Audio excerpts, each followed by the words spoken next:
Hello there, I'm Nafisa Latic. Welcome to Across the Balkans. Great to have your company.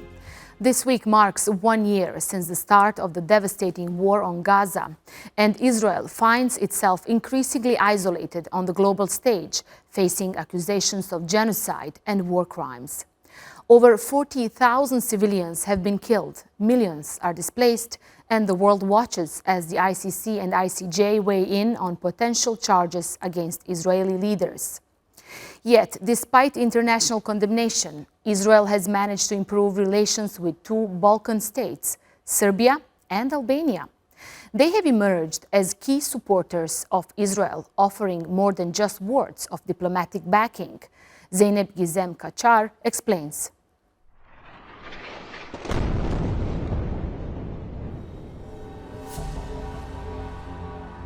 Facing international isolation due to its ongoing war on Gaza, Israel is seeking new partners in Europe, and it seems they have been found in the Balkans. Meeting Serbian President Aleksandar Vučić on the sidelines of the UN General Assembly in New York, Israeli Prime Minister Benjamin Netanyahu underscored their strong ties. The relations between Serbia and Israel are exceedingly good and getting better each day, but we both have a goal, and the goal is to return all our hostages safely back to Israel. In the midst of Israel's attack on Gaza, Israel's President Isaac Herzog visited the region and made back-to-back visits to Serbia and Albania just a couple of weeks before. Herzog met his Albanian counterpart Bayram Begaj and Prime Minister Edi Rama in Albania's capital Tirana. It was the first ever visit by an Israeli head of state to Albania. With you, Eddie, are a dear friend, a great friend, and the nation of Israel will never forget how you and the nation of Albania stood up with us in these difficult times.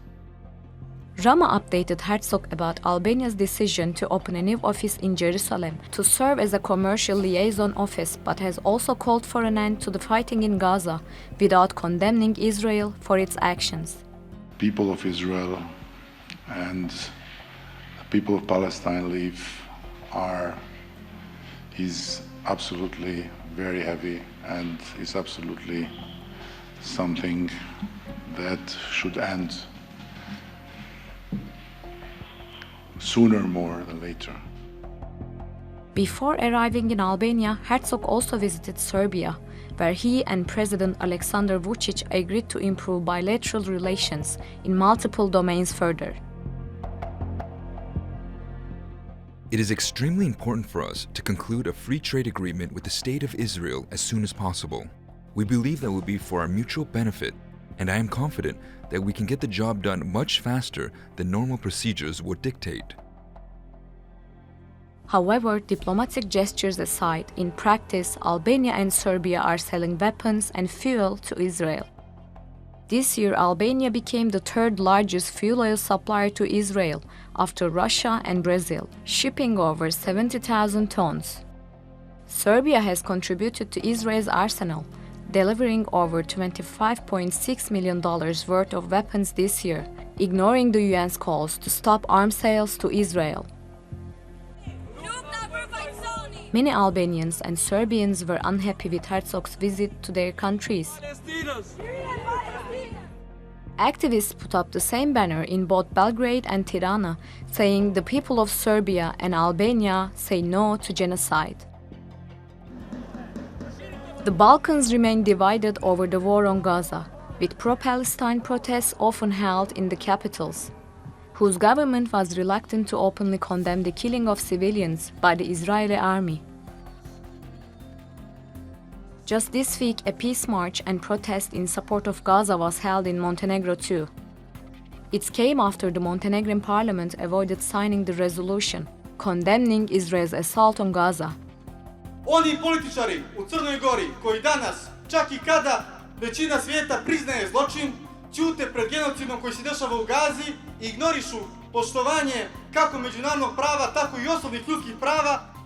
Today I'm filing applications for warrants of arrest before Pre-Trial Chamber 1 In May, the chief prosecutor at the International Criminal Court in The Hague applied for arrest warrants against Israeli Prime Minister Benjamin Netanyahu and Defense Minister Yoav Gallant on charges of war crimes and crimes against humanity. And the move exposed differences between European powers over the conflict and put heavy pressure on Israel's Western partners, including over arms sales. Some countries such as Italy, Canada, Spain and the Netherlands have imposed restrictions on arms exports to Israel, and Britain announced a partial arms embargo on the country. These moves are seen as a sign of fractures in traditional Western support for Israel, which forces the country to forge new alliances, especially in the Balkans, a region that is already vulnerable to foreign influences. Zeynep Gizem Kacar, Across the Balkans. Okay, so a lot to unpack on this topic, and let's cross to our panel directly. Here with me in studio is Elis Gjevori, a journalist focusing on the Balkans, Turkey and the Middle East. And in Belgrade we have Saša Dragojlo, also a journalist from the Balkan Investigative Reporting Network. Saša recently worked on a report discovering the scale of Serbian arms sales to Israel. Pleasure to have you both with me. I mean, as I said, a lot to unpack, such a complicated story. So many things happened in the last couple of weeks when it comes to Israel's relations with the Balkan countries. So, Elis, let me start with you as you are here with me in the studio. What are the key factors driving the relations between Israel and some of these Balkan countries that we mentioned in the report? Thank you for having me, Nafisa.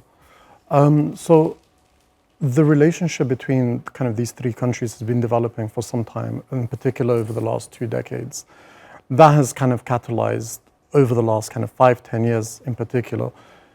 Albania provides in particular some diplomatic whitewashing for Israel in particular because Israel considers it a Muslim majority country.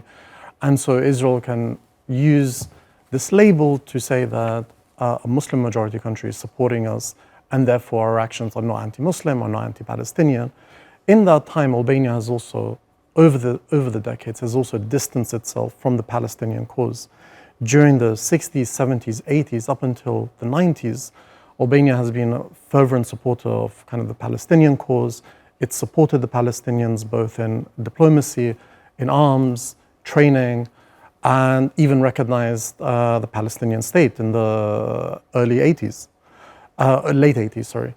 Serbia, equivalently, has historically supported the Palestinian cause. However, in recent years, it's tried to strike a much more self-serving balancing act in which it's able to kind of use its relationship with Israel and also balance its relationship with the Palestinians. And one of the reasons for this, both countries in particular, Serbia and Albania, believe that Israel carries a lot of weight and a lot of lobbying power in the US. And so if they cozy up to Israel, then they believe that the Israeli lobby can open doors for them in Washington and also prevent, for instance, because both leaders are known to be kind of a little bit corrupt or very corrupt by some critics, and that could bring a lot of attention to some of their corrupt dealings. And in working with the Israeli lobby, in laundering or helping to launder Israel's reputation, then they buy certain capital in Washington. And amongst American politicians that are in these kind of select committees, in these foreign committees, where they're looking at what's happening in the Balkans, and the Israeli lobby is probably behind the scenes able to just pull the air and just say, like, don't look at these guys, leave them for now. And the Balkan politicians are happy to take this relationship. Saša, let me go to you. I mean, I don't want to ask what are the key factors driving the relations between Israel and Serbia, because based on your report, $25.6 million of weapons were delivered from Serbia to Israel in 2024 alone. Based on this investigation you've done with Haaretz, what do we know about the timings of these deliveries? How much have these numbers actually increased since October 7th?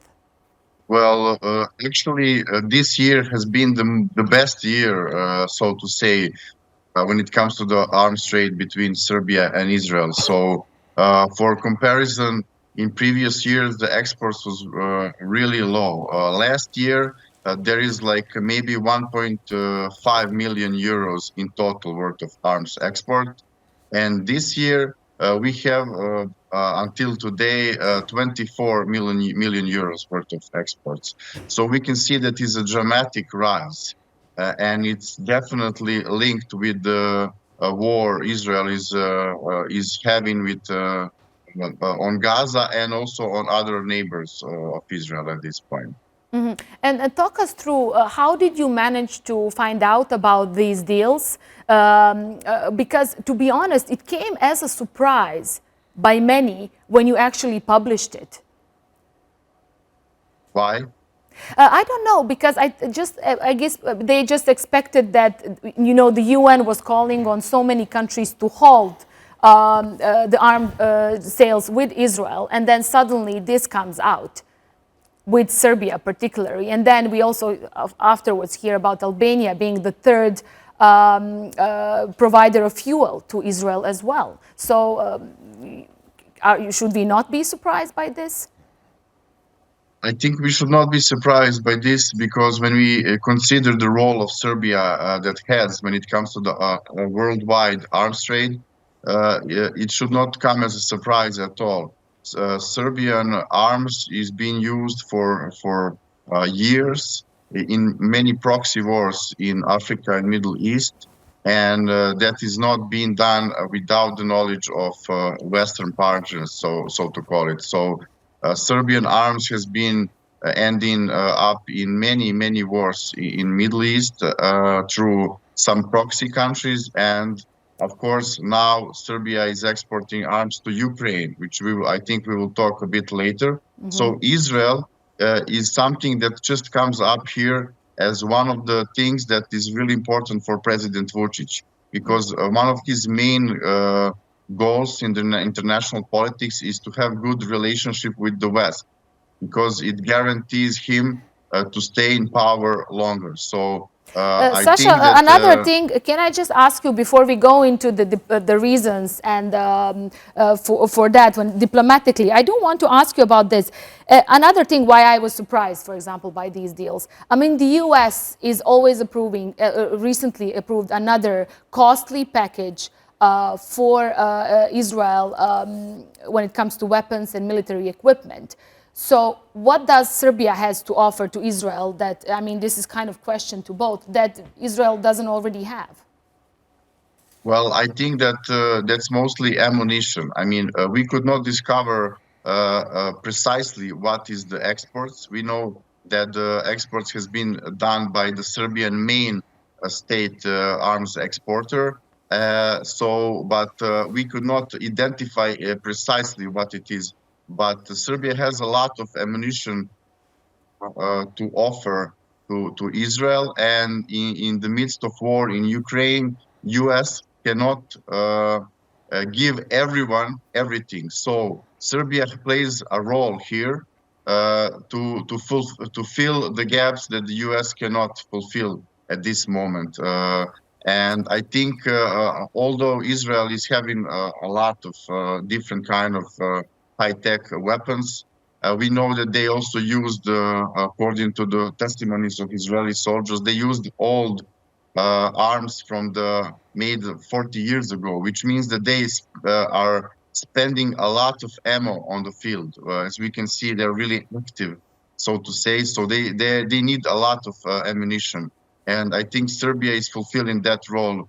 And of course, I think in coordination with the United States, definitely. Right. Alice, then what about the role of Albania when it comes to fuel?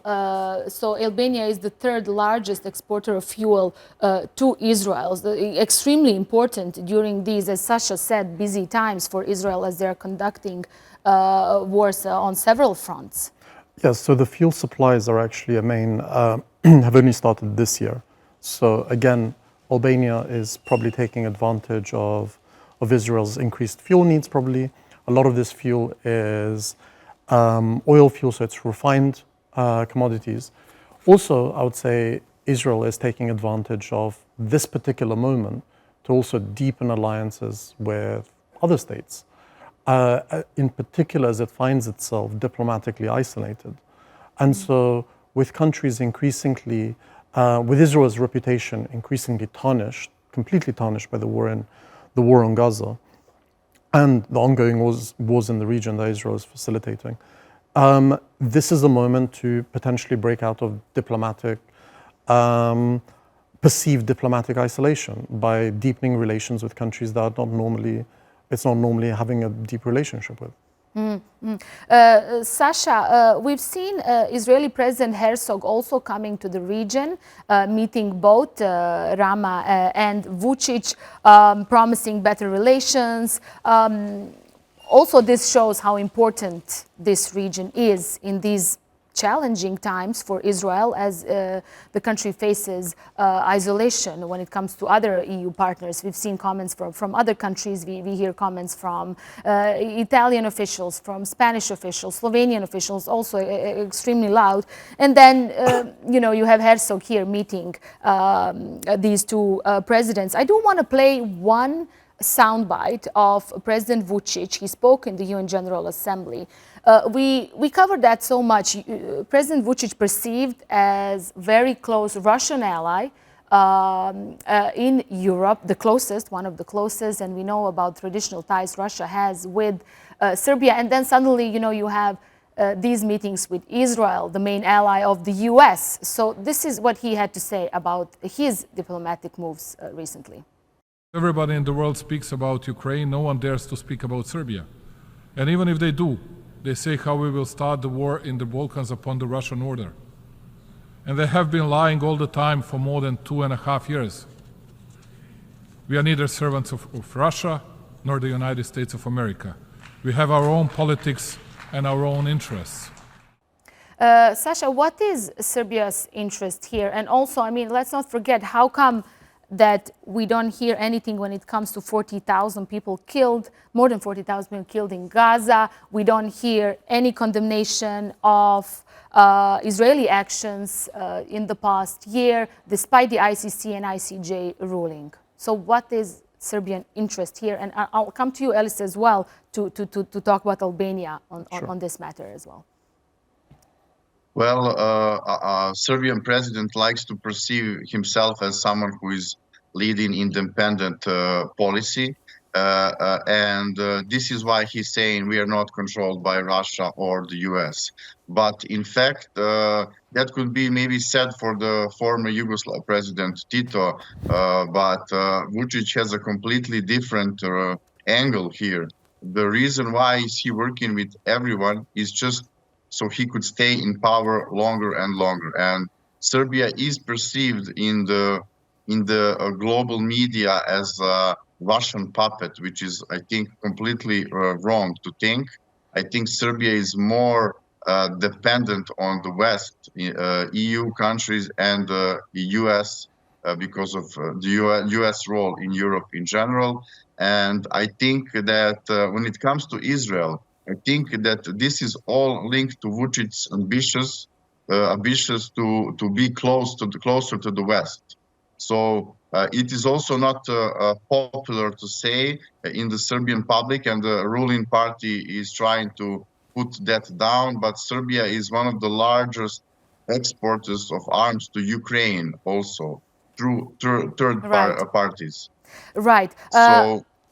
Right. So although Serbia sometimes portrays itself as this Russian ally, in the meantime, they are also meeting with Zelensky and making these deals on ammunition. Elis, the same question goes to you. UN General Assembly, Edi Rama there with a yellow pin, also showing support towards Israel. But we didn't hear much about what we are seeing in Gaza, the war crimes that have been currently investigated by the biggest international courts. We didn't hear from him actual condemnation about the actions we are seeing by Israeli army and Israeli leadership.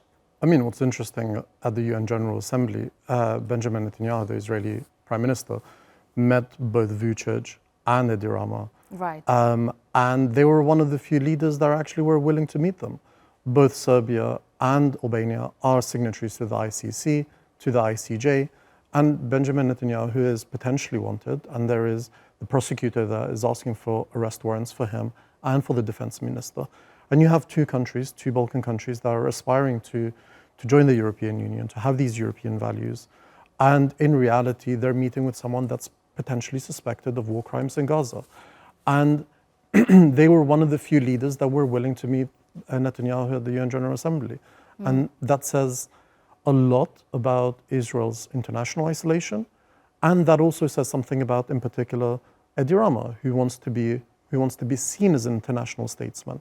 He wants to be seen as rubbing shoulders with these important politicians on the international stage, because potentially it plays well back at home, that he's seen as an important leader and is able to distract people from other economic problems in the country. And I guess we don't have much time left. I mean, time passed by so quickly, as so many things, as I mentioned, happened so quickly. Sasha, what is Serbian public? What was the reaction when they've seen their president meeting Netanyahu? As Ellis rightly pointed out, he only practically met, I mean, besides the US officials, met with Albanian Prime Minister Edi Rama and Serbian President Aleksandar Vučić. Well, in Serbia, I think the situation is a bit polarized, like in most of the topics. I think part of the public condemns this situation that Serbia exports arms to Israel when they are committing war crimes all over the region. But also some part of the Serbian society, nationalistic one, also has sympathy to Israel's goals. And this is a link to the historical situation of Serbian people and former wars in Yugoslavia, where Serbian nationalist elites have played the role of victims, and they identify as with Israel in that matter. So they claim that all the neighbors are trying to destroy Serbia and take over their land, including the Kosovo. So this is all a postmodern mishmash of opinions, and it is really hard to see why would people support such things. But this is polarized in the Serbian society currently. But as I said, Vučić is controlling the media, and he's trying to downplay all the things which are not good for him at this point. I think you mentioned that Netanyahu and Israel is being isolated among some Western countries, but maybe that is, in public. But I'm not really sure what is going on behind the curtains, because I think that with the US support and Germany's support, I think Israelis still have what they needed, unfortunately. Ellis, how is these latest comments and the meeting with Netanyahu, between Rama and Netanyahu, how is that playing out in Albania? I do want to show the pictures from Albanian parliament. Just the other day, we've seen massive divisions between the opposition and the government. How does this all play in public there, and what is actually Rama's goal when it comes to the next elections and his strategy? And how will this impact the voters for him? I mean, I don't think there is any votes in regards to supporting Israel for Edi Rama. The vast majority, it's important to remember, the vast majority of Albanians do support or are against what's happening in Gaza, or against the occupation. And there's been protests. Those protests when the Israeli president came, there's been banners, there's been regular protests since the Israeli onslaught on Gaza. So that's one point. Another point to remember is just that a lot of people in the Balkans also are supporting the Israeli, the Palestinian cause. And so these leaders are not very representative of what's happening on the ground, largely, actually. Ellis, Sasha, thank you both for being our guests on Across the Balkans. I do appreciate your time and your expertise on this, as I think it's crucial in these challenging times to have your reports out. there. And that's it from us here on Across the Balkans. See you next time from me and the whole team in Istanbul. Bye-bye for now.